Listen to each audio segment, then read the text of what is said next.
सुप्रभात बच्चों, मेरा नाम परमदीप कौर है। बच्चों, आप सभी का मेरे चैनल में स्वागत है। बच्चों, आज मैं आपको कक्षा 8 की पाठ्य पुस्तक वसंत भाग 3 पाठ 10 इसका शीर्षक है कामचोर। बच्चों, ये एक कहानी है जिसके बारे में आज मैं आपको बताने जा रही हूँ। कामचोर बहुत ही अच्छी कहानी है। ये कहानी एक मुस्लिम परिवार की है और उसमें बताया जा रहा है कि किस तरह बच्चे आलसी हो चुके हैं और कोई भी घर के काम में मदद नहीं करते थे। काफी मोटे मोटे बच्चे हो चुके थे। मोटे मोटे बच्चे हो चुके हैं। उनके परिवार वालों को चिंता हो गई है कि आगे चल के बच्चे जब बड़े हो जाएंगे तो किस तरह वे अपना घर का और खुद का काम करेंगे। उनके पिताजी ने भी उनको घर के कामों के लिए बहुत बार कहा, लेकिन बच्चे हर काम पे जी चुराने लगते हैं और जीवन में बच्चों को हर चीज का ज्ञान देना बहुत जरूरी है। उन्हें घर के कामों में सहयोग करने को सिखाना चाहिए। बच्चे आलसी हो चुके हैं। तुम लोग कुछ नहीं करते, इतने सारे हो कि सारा दिन उधम मचाने के सिवा कुछ नहीं करते। और सचमुच हमें ख्याल रखना चाहिए कि हम आखिर काम क्यों नहीं करते।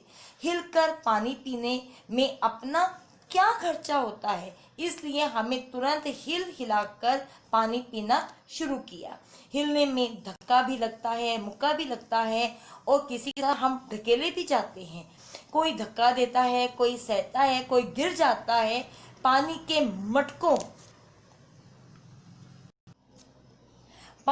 मटकों के पास धनाधन युद्ध हो गया। सुराइयां टकराने लगी, मटके इधर से उधर गिरने लगे, कपड़े भीग गए। ये भला काम करेंगे? अम्मा ने ये निश्चित किया। कैसे करेंगे देख लीजिए। जो काम नहीं कर सकते उसे रात का खाना हरगिज नहीं मिलेगा। समझ लीजिए। ये लीजिए, बिल्कुल शाही फरमान जारी हो गया है। हम काम करने को तैयार हैं। काम बताइए, मैं दुहाई देता हूँ। बहुत सारे काम जो तुम कर सकते हो। मिसाल के लिए, ये दरी कितनी मैली हुई है। मिसाल के लिए ये दरी कितनी मैली हो गई है। आंगन में कितना कूड़ा पड़ा है। पेड़ों में पानी देना। और भाई, मुफ्त में ये काम करवाना नहीं जाएगा। तुम सबको तनख्वाह मिलेगी। बच्चों, तनख्वाह मतलब वेतन या पगार मिलेगी। अम्मा मियाँ ने कुछ काम बताया और दूसरे कामों का हवाला भी दिया। माली को तनख्वाह मिलती है। अगर सब बच्चे मिलकर पानी डालें तो अरे राम जी, खुदा के लिए नहीं, घर में बाढ़ आ जाएगी। अम्मा ने याचना किया। बच्चों, याचना का मतलब होता है प्रार्थना करना। याचना की। फिर भी तनख्वाह के सपने देखते हुए हम लोग काम पर तुरंत गए। एक दिन फर्शी दरी पर बहुत सारे बच्चे जुट गए और चारों तरफ कोनों से झड़कने लगे। 2-4 लड़कियां ने धुआंधार उसकी पिटाई करनी शुरू कर दी। सारा घर धूल से फूले। खांसते खांसते वे सब बेहाल हो गए। सारी धूल से दरी पर जो धूल थी वो भी पूरे घर पे धूल धूल से हो गया। सब सिरों पर, और जितनी भी बच्चों धूल थी वो उनके सबके सिरों पर जमा हो गई। नाकों में, कानों में सबके घुस गई। बुरा हाल हो गया सबका। हम लोगों को तुरंत आंगन में निकलना पड़ा। वहां हम लोगों को फौरन झाड़ू का ये फैसला दिया। झाड़ू क्यों? एक ही थी और तनख्वाह लेने वाले उम्मीदवार बहुत से, इसलिए क्षण भर में झाड़ू के पुर्जे उड़ गए। इतनी सीखे जिसके हाथ में पड़ी वह उनसे ही लुढ़क पुढ़क उल्टे पुल्टे ही लुढ़क पुढ़क के चला गया और हाथ मक में कुछ नहीं आया। अम्मा ने सिर पीट लिया। भाई, ये बुजुर्ग काम करने दे तो इंसान काम करे। जब जरा जरा सी बात पर टोकने लगे तो बस हो गया क्यों क्या काम। दरअसल में झाड़ू देने से पहले जरा सा पानी छिड़का देना चाहिए। बस ये ख्याल आते ही तुरंत दरी में पानी छिड़का गए। एक तो वैसे ही धूल से अटी हुई थी। पानी पड़ते ही वह सारी धूल कीचड़ में बन गई। कीचड़ बन गया। अब ये सब आंगन में निकले और तय हुआ कि पेड़ों को भी पानी दिया जाए। बस सारे घर में बाल्टियां, लोटे, तसले, भिगोने सब आ गए। जिन्हें ये सब चीजों में भी ना मिली तो डोंगा, लोटा, सब गिलास तक भी भरे गए। अब सब लोगों ने नल पर टूट पड़े। यहाँ तक कि घमासान युद्ध होने लग पड़ा। मजाल है कि एक बूंद भी पानी किसी बर्तन में गया हो। किसी बाल्टी पर पिपला, पीतल के लोटे, भगोना, डोंगा आदि में किसी में भी एक बूंद पानी न पड़ा। और उसके बाद उसके बर्तन सब खाली खाली रह गए। फौरन बड़े भैया, बहनों, ससुर आदि दामाद सबको उन्होंने बुला लिया और फौरन मैदान में हथियार फेंक दिया और पीठ दिखा दी। और सब बच्चे और कुछ बच्चे कीचड़ में ही लथपथ हो गए, जिन्हें देखकर जैसे लगता था कि बच्चे कीचड़ में ही नहा रहे हैं।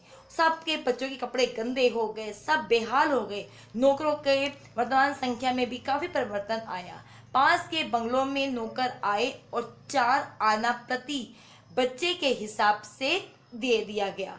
हम लोग काजल हो गए और सचमुच ये सफाई का काम अपने बस की बात तो नहीं है। ना पेड़ों की देखभाल सबसे हो सकती है। कम से कम मुर्गियां ही बंद कर दे। कम से कम मुर्गियां ही बंद कर दे। बस शाम से ही जो बाण, छड़ी, पट्टी आदि लेकर के मुर्गियां हाँकने लगे। चल दबड़ दबड़ दबड़। पर साहब, मुर्गियों को भी किसी ने हमसे विरुद्ध भड़काया तो नहीं है। ऊट पतंगा इधर उधर कूदने लगे, क्योंकि मुर्गियों को बच्चों जब डंडे पड़ते हैं तो वो भी इधर से उधर भागने लगती हैं। 2 मुर्गियां खीर के प्यालों पर जा पहुंची और चांद के फर्श पर आ लगी। दौड़ती भड़कती हुई निकल गई।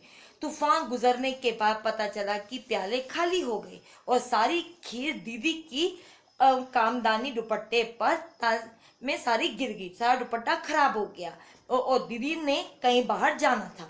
एक ऐसा मुर्गा अम्मा के खुले पायदान में कूड़ा पड़ा हुआ था, वहां पर आके लुढ़क गया और पंजे उसके नानी के अम्मा की सफेद धोती पर आके लग गया और सारी धोती बच्चों गंदी हो गई। क्यों गंदी होगी? क्योंकि मुर्गियों के जो पैर थे वो सारे कीचड़ से लथपथ हुए पड़े थे और उसी से ही जो खीर गिरी हुई थी, उन सब पे मिट्टी थी, धूल थी, चीकड़ था, उन सब से भी उनके पैर गंदे हो गए। और जहां जहां वो डंडे मार रहे थे बच्चे मुर्गियों को करने के लिए, वो मुर्गियां भी बच्चों इधर से उधर जा रही थी और कब कोई चद्दर, कोई दुपट्टा, जो भी उनको मिल रहा था वो सबको गंदा करती हुई आगे बढ़ रही थी।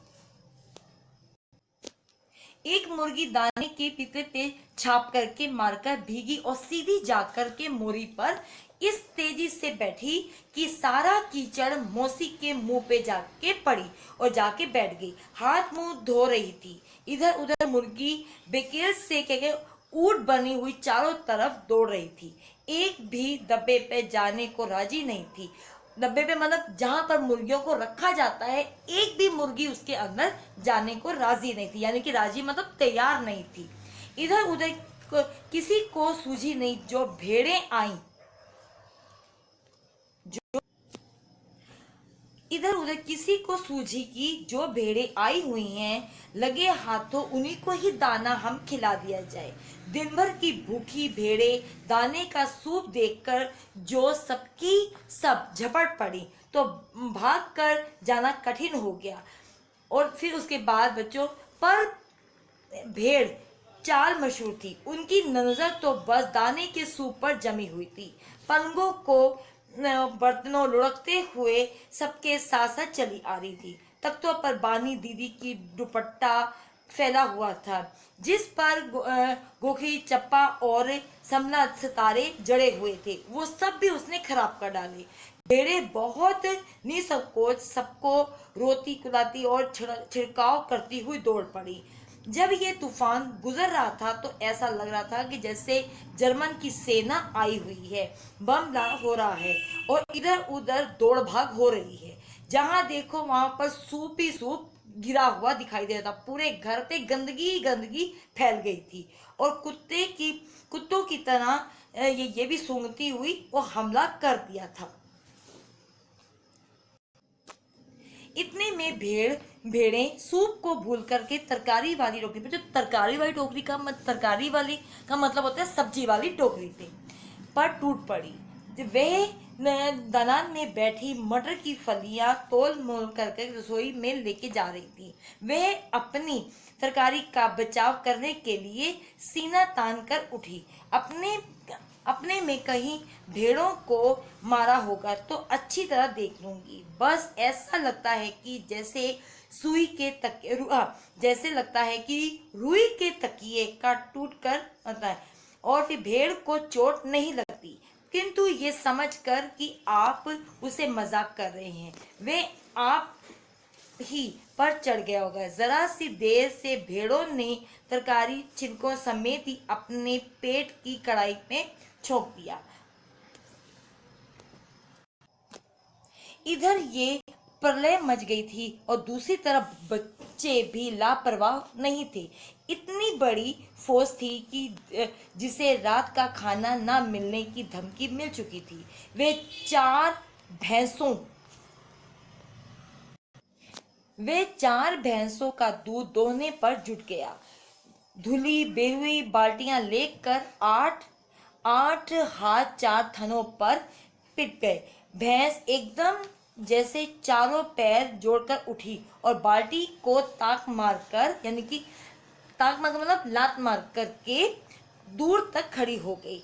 तय हुआ कि भैंस की अगली पिछड़ी जो जो जो उसकी अगली पीछे मतलब जो भैंस के आगे के दो पैर पीछे के दो पैर उनको बांध दिए जाएं और फिर काबू में लाकर उसके दूध को दोया जाए।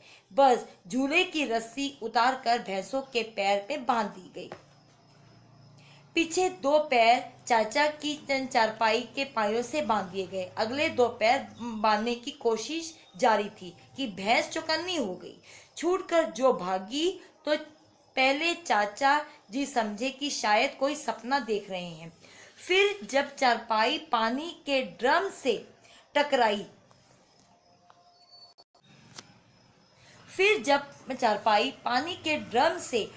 तो पानी छलक कर गिरे तो समझ में आया कि आंधी तूफान में फंसे हैं। साथ में भूचाल भी आया हुआ था। फिर जल्दी ही उन्हें असली बात का पता चल गया और वह पलंग के दोनों पटियों पकड़ करके बच्चों को छोड़ देने वालों को बुरा बुरा भला सुनाने लगे।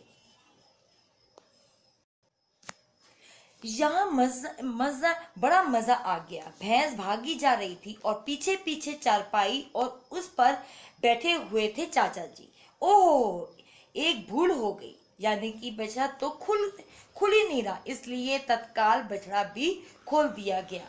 तीर निशाने पर बैठा और बछड़े की ममता में व्याकुल होकर भैंस ने अपने खुरों बच्चों होता है उनके पैर खुरों को ब्रेक लगा दीजिए।